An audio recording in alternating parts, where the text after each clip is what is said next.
विश्वकर्मा पूजा 2024 की कथा। विश्वकर्मा पूजा हर साल 17 सितंबर के दिन मनाया जाता है। विश्वकर्मा पूजा का पावन पर्व हर साल उस दिन मनाया जाता है जब सूर्य देव सिंह राशि से कन्या राशि में प्रवेश करते हैं। पौराणिक कथाओं के अनुसार आज ही के दिन भगवान विश्वकर्मा का जन्म हुआ था। इस दिन भगवान विश्वकर्मा की पूजा करने का विधान है। उनकी कृपा से बिगड़े काम बन जाते हैं, बिजनेस और रोजगार में सफलता प्राप्त होती है। दुनिया के पहले वास्तुकार एवं इंजीनियर कहे जाने वाले विश्वकर्मा जी ने इस सृष्टि की रचना करने में परम पिता ब्रह्मा जी की सहायता की थी। उन्होंने सबसे पहले इस संसार का मानचित्र तैयार किया था। प्राचीन काल में जितनी भी राजधानियां थी, उन सभी का निर्माण विश्वकर्मा जी के द्वारा ही किया गया था।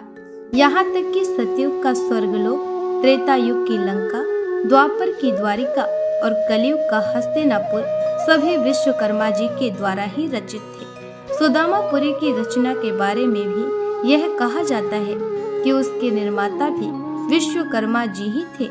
इससे यह पता चलता है कि धन धान्य की अभिलाषा करने वालों को भगवान विश्वकर्मा की पूजा अवश्य करनी चाहिए। विश्वकर्मा जी को देवताओं के शिल्पी के रूप में विशिष्ट स्थान प्राप्त है।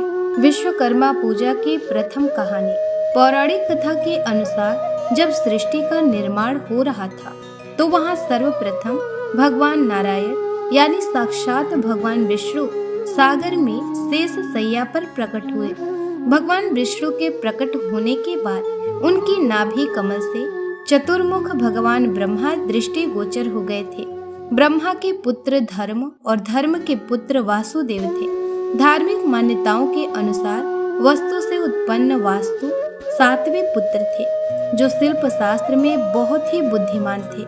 वासुदेव की पत्नी अंगिरसी ने भगवान विश्वकर्मा को जन्म दिया। आगे चलकर अपने पिता की तरह ही भगवान विश्वकर्मा भी वास्तुकला के अद्वितीय आचार्य बने। विश्वकर्मा पूजा के व्रत की दूसरी कहानी। पौराणिक कथा के अनुसार प्राचीन काल में काशी नगरी में एक रथकार अपनी पत्नी के साथ रहता था।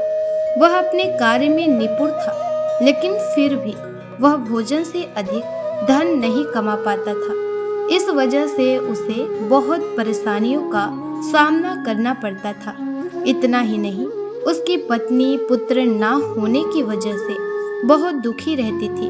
वह दोनों अक्सर पुत्र प्राप्ति के लिए साधु के पास जाते थे, लेकिन उनकी इच्छा फिर भी पूरी नहीं हो पाती थी। एक दिन उनका एक पड़ोसी ब्राह्मण ने रथकार से कहा कि तुम दोनों भगवान विश्वकर्मा की पूजा करो, तुम्हारी हर इच्छा अवश्य पूर्ण होगी। अमावस्या तिथि को व्रत कर भगवान विश्वकर्मा का महत्व सुनो। अपने पड़ोसी के ऐसा कहने पर अगली अमावस्या को रथकार की पत्नी ने भगवान विश्वकर्मा की पूजा पूरी श्रद्धा से की।